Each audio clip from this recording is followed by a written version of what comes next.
तुम्हारे बगैर तो हमारी रात ही अधूरी हो गई थी। Shut your mouth. क्या देखो बात तो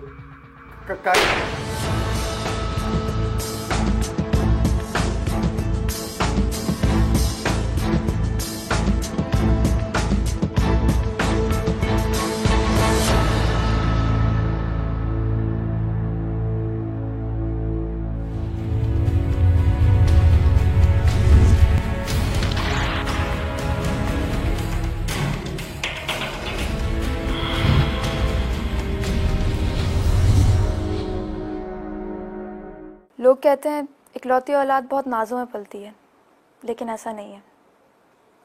मेरा नाम फरजाना है, फरजाना सुहेल। सुहेल मेरे अब्बा का नाम है। मेरे अब्बा एक क्लर्क थे।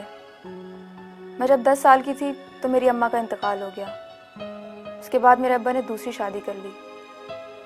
मेरी दूसरी अम्मा बहुत जालिम थी और मेरे अब्बा भी अम्मा के होके रह गए थे। मेरी अम्मा मुझे बहुत जुल्म करती थी, घर का सारा काम करवाती थी, झाड़ू पोछा बर्तन, यहाँ तक कि मुझे मारती पीटती भी थी। लेकिन मेरे अब्बा वो सिर्फ अम्मा की सुनते थे।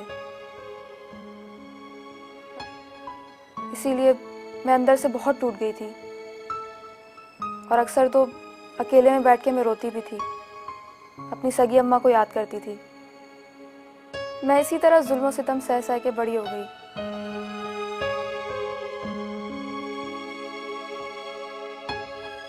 और अब तो अब्बा भी मेरे नहीं रहे। वो मुझे इग्नोर करते थे।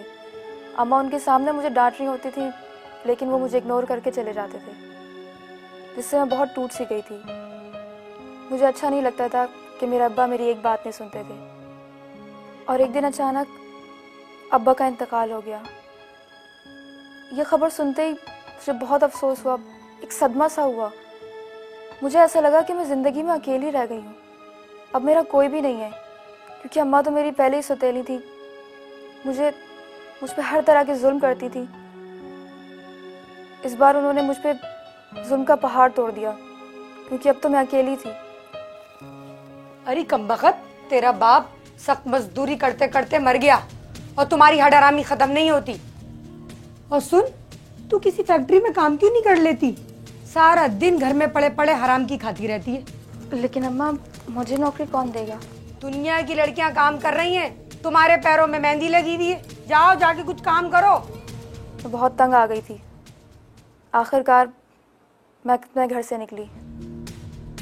बहुत जगह मैंने नौकरी ढूंढी, कई ऑफिसेज घूमी, लेकिन मुझे कहीं नौकरी नहीं मिली, क्योंकि मेरी पढ़ाई सिर्फ मैट्रिक तक थी। कौन देता मुझे जॉब?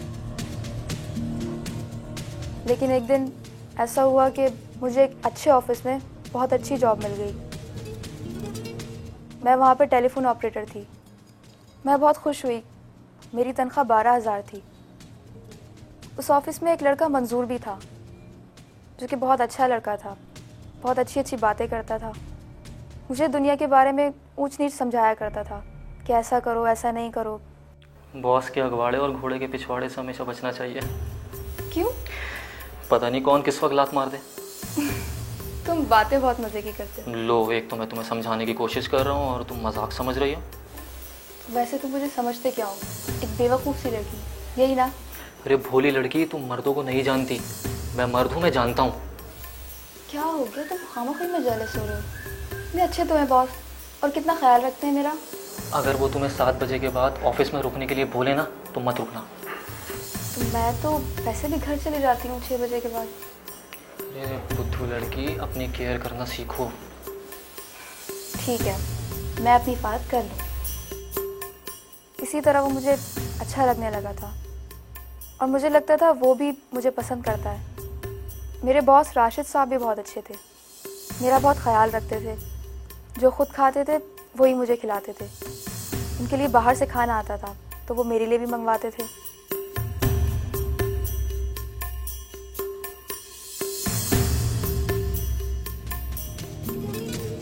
मंजूर बहुत अच्छी बातें करता था, मजाक करता रहता था मुझसे, और मुझे दुनिया के बारे में ऊंच नीच समझाया करता था। और अक्सर बॉस के बारे में वो ऐसी बातें कहता कि मुझे बॉस के बारे में वो बातें बिल्कुल अच्छी नहीं लगती थी। मुझे लगता था वो बॉस से जेलस होता है। कहता था कि शाम 6 बजे के बाद ऑफिस में बिल्कुल मत रुकना, लेकिन मुझे उसकी बात उस वक्त बिल्कुल समझ नहीं आती थी। मैंने उसकी बातों पे बिल्कुल ध्यान नहीं दिया। मैं आपकी अपॉइंटमेंट फिक्स करवा देती हूँ, ठीक है? आप कल 6 बजे आ जाइएगा। ओके। तुम्हें सैलरी मिली? हाँ, मुझे तो 29 को ही मिल गई थी। अच्छा। क्यों, तुम्हें नहीं मिली? नहीं, मुझे तो नहीं मिली। पैसे चाहिए? नहीं, अभी नहीं। लगता है बॉस भूल गए। नहीं, ऐसे ही होता हमेशा। मुझे तो हमेशा टाइम पे पेमेंट मिल जाती है। तुम लड़की जो हो। एक तो तुम हर बात में लड़का लड़की घसीट लेते हो। तुम नहीं समझोगे। तुम मर्द औरतों को इतना कमतर क्यों समझते हो? कमतर नहीं, कम अकली कह रहा हूँ। बस तुम्हारी यही बात मुझे जहर लगती है। राशिद साहब को देखो कितने अच्छे। जी सर। ओके, मैं भी भेजती हूँ। जाइए, पेशी है आपकी।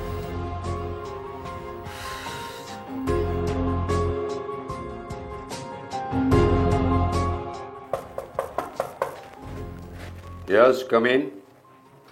अस्सलाम वालेकुम सर। वालेकुम सलाम, बैठो। Thank you sir.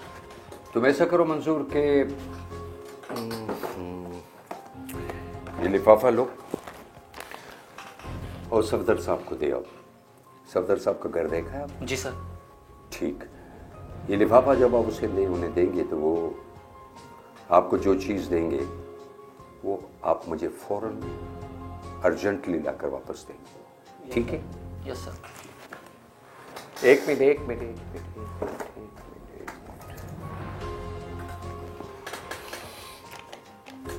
ये अपने पास रखो। टैक्सी में जाना, पैसे बचाने के लिए वैगन या बस का इस्तेमाल नहीं करना। Yes sir. ठीक। हरियप। एक इस वक्त 6:45 बजे, तुम तकरीबन 7 बजे तक वहां पहुंच जाओगे। 7 बजे पहुंच। ऐसा करो कि तुम 10 बजे तक, उससे पहले 10 बजे से पहले वो जो कुछ भी तुम्हें दें तुम घर पहुंचा देना मुझे, ठीक है? ठीक है, जाओ। लेकिन कहीं भी रुकोगे नहीं, फौरन इसी वक्त फटाफट निकलो। ओके।